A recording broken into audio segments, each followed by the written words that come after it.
Assalamualaikum warahmatullahi wabarakatuh. Perkenalkan, nama saya Muhammad Taufik Ismail dengan NIM 120111844 dari kelas TI 4203. Ingin mempresentasikan laporan pengembangan peta kendali mutu. Ini daftar isi dari yang hasil presentasi saya.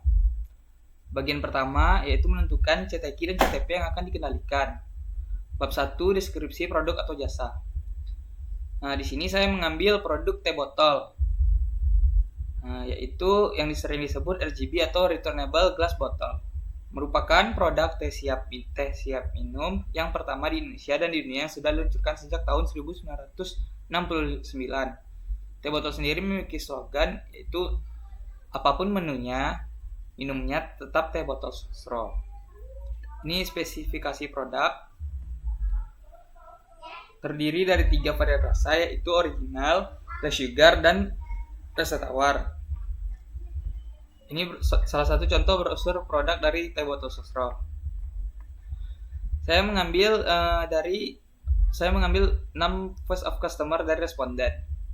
Yaitu responden pertama saya adalah Zikri Reza, responden kedua saya Cesar Emilio Escobar, responden ketiga saya Fidiana Andeani, responden keempat saya Latifa Marsha, responden kelima saya Fadila Safa, dan responden terakhir saya yang keenam yaitu Salsabila Rizkia. Dari keenam responden, saya dapat 6 voice of customer, yaitu yang pertama, dalam kondisi kurang dingin tidak enak. Yang kedua, harganya lebih dimurahin. Yang ketiga, menambah inovasi kemasan. Keempat, sebaiknya kemasan hanya botol sesuai nama. Lalu yang kelima, lebih melakukan promo. Dan yang keenam, customer meminta memiliki lebih banyak rasa. Ini CTK3 dan CTP saya.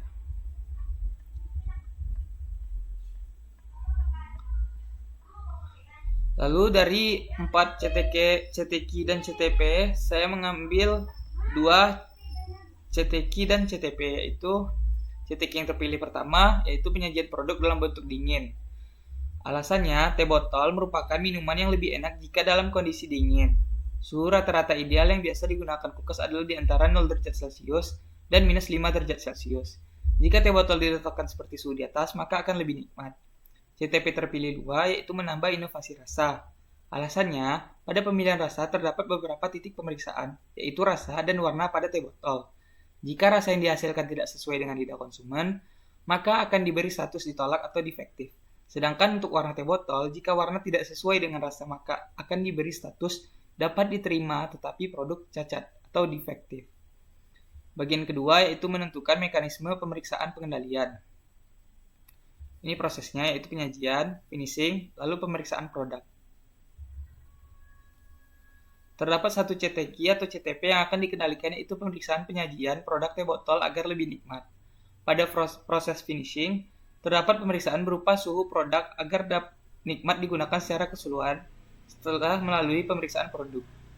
Pada proses penyajian produk, terdapat pemeriksaan berupa suhu yang dapat disesuaikan. Data pemeriksaan yang diperoleh pemeriksaan penyajian produk agar digunakan lebih nikmat pada saat pemakaian.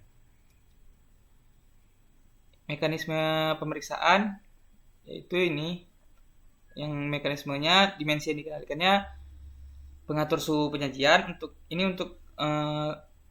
dalam kondisi dingin, itu mekanismenya derajat Celcius karena yang diukur suhu. Alatnya termometer digital karena termometer digital lebih praktis dalam memperoleh data suhu. Ukuran sampelnya konstan karena ukuran sampel yang sama.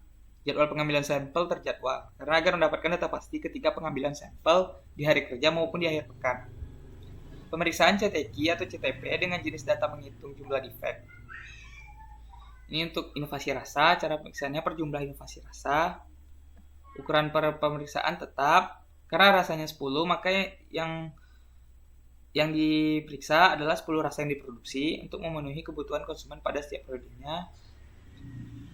Pemeriksaan pada titik inovasi rasa baru yang diproduksi. Deskripsi kegiatannya itu membuat jadwal pengambilan sampel pemeriksaan. Tim petugas yang melakukan pemeriksaan dan penyiapan alat bantu pengambilan sampel. Alat bantunya seperti termometer digital, kulkas. Lalu menyiapkan daftar aktivitasnya di spreadsheet atau Excel. Menghitung ukurannya, satuannya derajat Celcius. Alatnya termometer digital. Habis itu yang kedua, untuk CTQ terpilih 2, membuat jadwal pengambilan sampel pemeriksaan tim petugas yang melakukan pemeriksaan dan penyiapan alat bantu pengambilan sampel. Lalu, untuk inovasi rasa, lalu diberikan kuesioner. Setelah menambah inovasi rasa, alat bantunya Google Form, menyebarkan kuesionernya melalui WA, itu aplikasi WA, menganalisis data kuesioner yang akan digunakan, menganalisis performa produk, lalu mengambil keputusan. Bagian 3. Dari data yang saya ambil dalam pengambilan data pemeriksaan CTP terpilih satunya seperti ini. Lalu untuk yang inovasi rasa, ini saya mengambil banyaknya 10 rasa, jumlah defeknya seperti ini. Lalu bagian 4, pembuatan peta kendali mutu. Ini hasil perhitungan Excel menggunakan Microsoft Excel saya.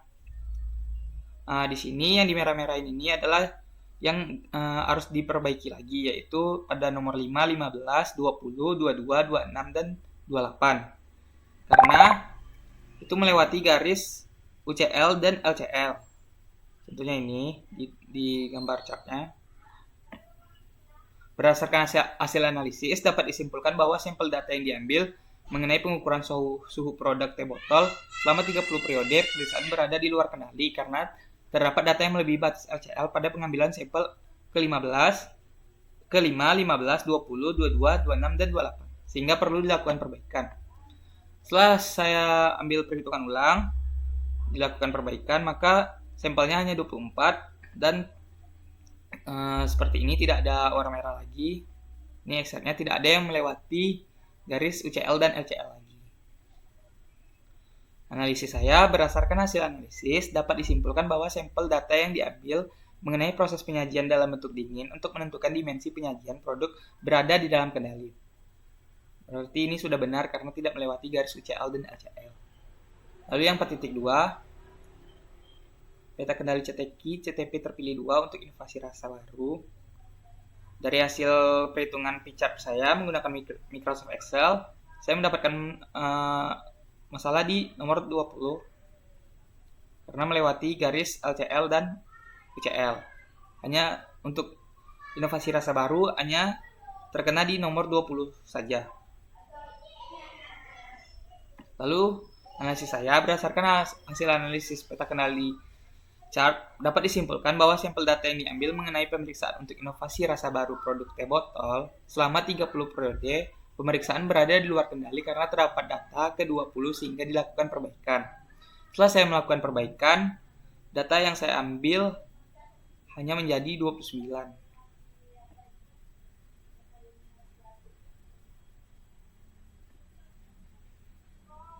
Ini, dan tidak ada lagi titik yang melewati garis UCL dan LCL.